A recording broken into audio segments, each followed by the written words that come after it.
Le soin des cheveux a toujours été une préoccupation majeure pour la femme.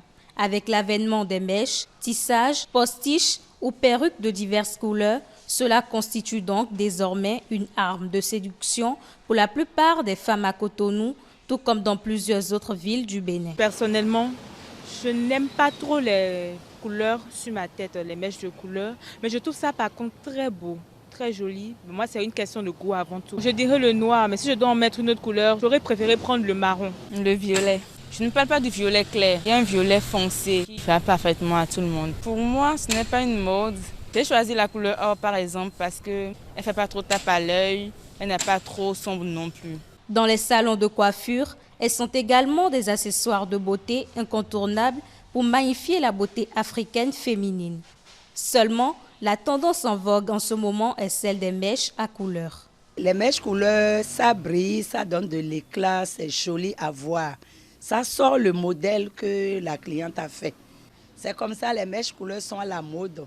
Donc c'est leur droit de réclamer les couleurs, les modèles qui sont à la mode.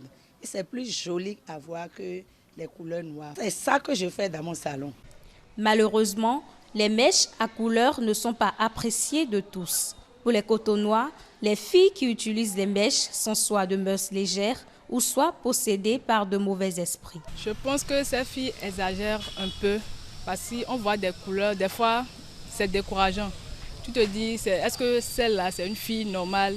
Parce que voilà, on peut mettre couleur blanc, rose, mélanger. Je pense qu'il y a d'autres qui ne se connaissent pas encore, au fait. Parce que quand tu te connais, tu sais ce qui va avec toi. Et puis même si tu dois mettre une mèche de couleur vive, tu sais ce qu'il faut mettre pour que ça soit joli sur toi, en fait. Ces clichés ne sont pas toujours vrais. Le métaphysicien Amoussa Raimi fait des nuances. D'abord, avant de porter ou de changer la couleur de ses cheveux, il faut savoir quel est votre élément dominant. Quand on dit élément, est-ce que c'est le feu qui vous domine?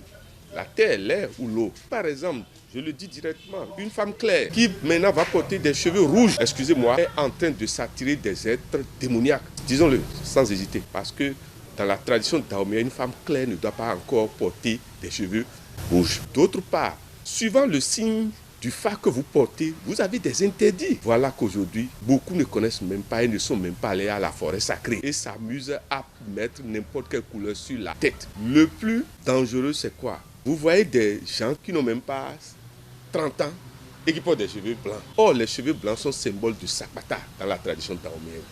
Reconnaissons que par rapport à certaines de nos divinités, il peut y arriver que par rapport à votre signe du phare, vous soyez lié par exemple à la divinité de l'eau ou à la divinité de l'air, comme on dit dans. C'est pour vous dire qu'il peut y arriver que ça soit l'expression de la divinité principale liée peut-être à son signe du phare. Mais l'autre chose, quand ce n'est pas la tradition dahoméenne du tout, et que vous voyez des femmes s'amuser à ça, il faut se poser la question, est-ce que astralement, quand cette femme dort, est-ce qu'elle ne vit pas d'autres expériences? Il arrive qu'en s'amusant, on contracte des contrats avec des êtres invisibles dans le monde astral. En résumé, il faut savoir ce qu'on est en train de faire par rapport à ce qu'on est soi-même d'abord. Il faut aller à la connaissance de soi d'abord et savoir quels sont ces interdits avant de changer des choses sur ce que la nature nous a donné comme outil intrinsèque. Il convient donc que le port de mèches à couleur exige une connaissance de soi. Les préjugés qui les entourent sont aussi à prendre en compte.